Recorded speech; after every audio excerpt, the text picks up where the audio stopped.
How should Christians think about neighborly love and illegal immigration? Is ordo amoris a biblical concept for Christians, and does it apply today? Here's the point.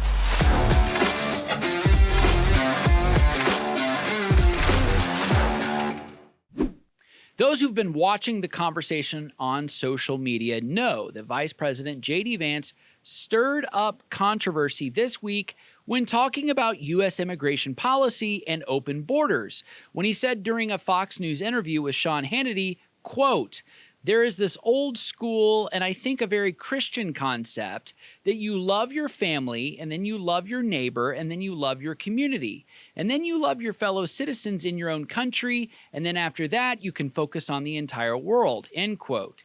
Yes, makes sense so far. He then goes on to say, quote, "A lot of the far left has completely inverted that.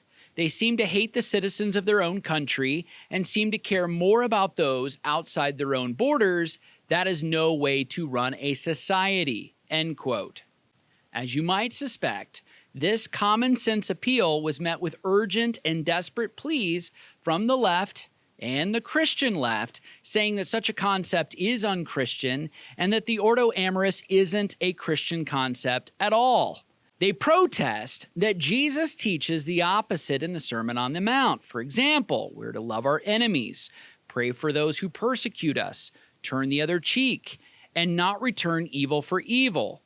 Or there's the parable of the Good Samaritan, which resulted in the Samaritan outsider being the object lesson for neighborly love over the priest and the Levite who ignored their own people in need.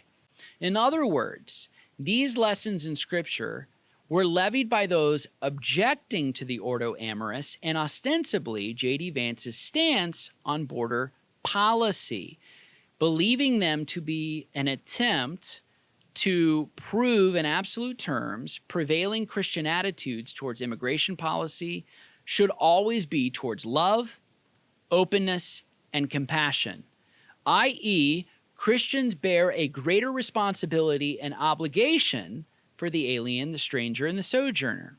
Okay, duly noted. But belief that Christians personally bear a responsibility to be charitable and generous towards outsiders is in no way the same as saying the United States government or any government or even the head of state bears that same responsibility in the interest of the state or its own citizens.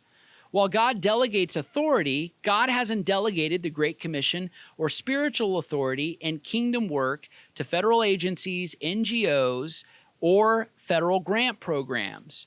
Christian ministries that are entirely dependent on direct government funding are usurping God's calling and priority. Great Commission work is the responsibility of the church, not the state. And we would do well as Christians to remember the difference of categories. So how should Christians think about the ordo amoris? And does it apply to immigration laws? Here's the point.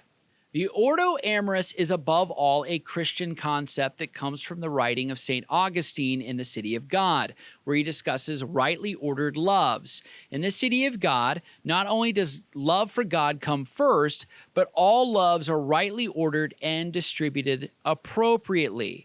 To love anything else before God is perverse, and to love anything with the wrong priority is also perverse.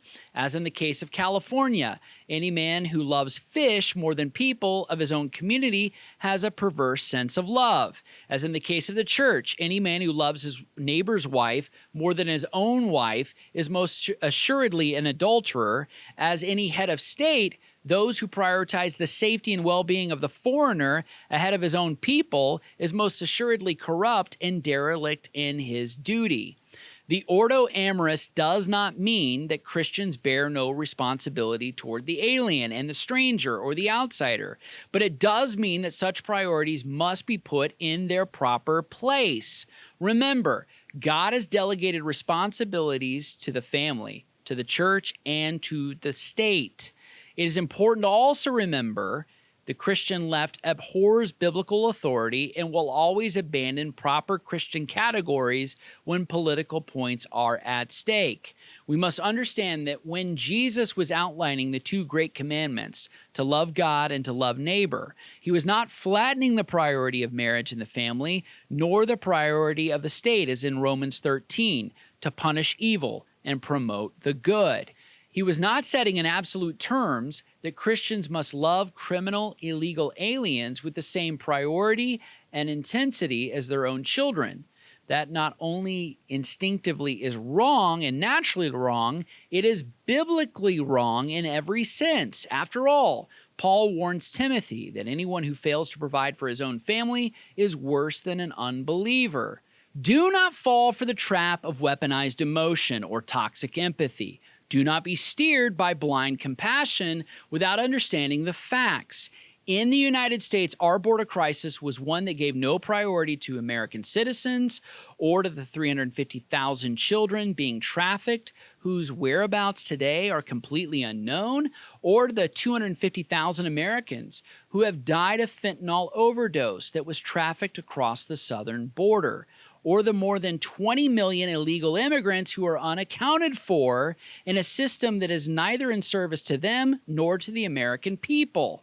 Christians would do well to heed J.D. Vance's advice. It makes sense. There is a priority in our rightly ordered love, just as there is a rightly ordered freedom. We cannot help those beyond our borders if we cannot take care of the lawlessness within our own country. It's not just common sense, it's a Christian concept.